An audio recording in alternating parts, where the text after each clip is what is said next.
Welcome to today's videos, my homies. I am going to show you how to make an insta-kill build in Elden Ring, and the best part is that this works with almost every weapon. When the Elden Ring DLC dropped, it brought a bunch of different items into the game, new talismans, armor sets, and all of this can be used to increase the power of your character. I will show you the perfect combination to make an absolute slaughtering machine. And it doesn't matter what weapon you use, these buffs will apply to anything. So you can have some fun doing some testing and see what works best for you. First, I will show you the perfect combination for the insta-kill build. In your Wondrous Physic mix, have the Blood-Sucking tier and the Lightning Shrouding Crack tier. Then, go to memorize spells and make sure you have Golden Vow, Howl of Shabiri, and Ancient Dragon's Lightning Strike. Now, for the items that you need, you will need to have a weapon with the Seppuku Ash of War. You are going to have a seal that will allow us to cast our incantations, the Black Dumpling helmet, Rakshasa's Armor set, I'll have a link in the description for the location, Godfrey icon, Aged One's Exultation with the Lords of Blood's Exultation, and Flock's Canvas Talisman. Before we get started, go to your pouch section and make sure you have a Flask of Wondrous Physic Quick Access. This is going to save you a click and some time. I will now show you the correct order to applying buffs. The first thing you'll want to do is use Howl of Shabiri. This is going to initiate the Madness Buildup. Directly after, use your Flask of Wondrous Physic, and immediately after, use the Golden Vow. Switch back to Howl of Shabiri and use it until your Madness meter fills completely up.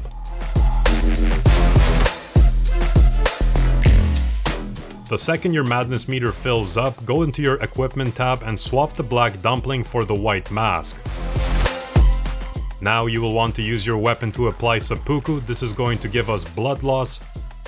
And from here, go and swap your Lord of Exultation for the Red Feathered Branch Sword. Also swap the Aged One's Exultation for the Lightning Scorpion Charm, and ladies and gentlemen, you are now ready to attack. This is what the buffing process looks like in real time. It'll take you a couple attempts to memorize it and get the pattern down, but once you do, it'll be no problem. The Black Dumpling helmet in combination with the Howl of Shabiri and the Aged One's Exultation will increase your attack power once the Madness meter fills up. Now, when you switch to your White Mask and use Seppuku, it is going to work in combination with the Lords of Exultation Talisman. When you swap out the Exultation Talismans, those buffs will remain. However, once you apply the new Talismans, you are going to increase your damage power even more. From here, you can go directly to your enemy and start initiating the attack. As you see right here, extremely deadly, and for the most part, most enemies don't have that much health. The exact combo that I just showed you works extremely well with the Knight's Lightning Spear as well. However, this one you can use from a distance. Next, I will show you a combination with the Bolt of Granzak's special attack for the one-shot.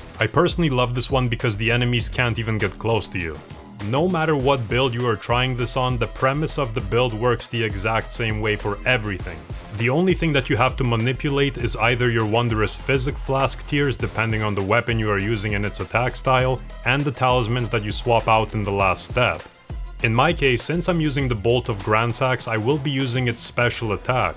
This one is classified as a skill, and you can also charge it up. Since it gives off magic damage, I will swap the Flocks of Canvas Talisman with the Magic Scorpion Charm. I will swap the Lord of Blood's Exultation with the Shard of Alexander for increased skill power. And finally, the Aged One's Exultation Talisman will get swapped with the Red Feathered Branch Sword. This talisman will work extremely well since our health is ticking down. Then go ahead and strike, and bam!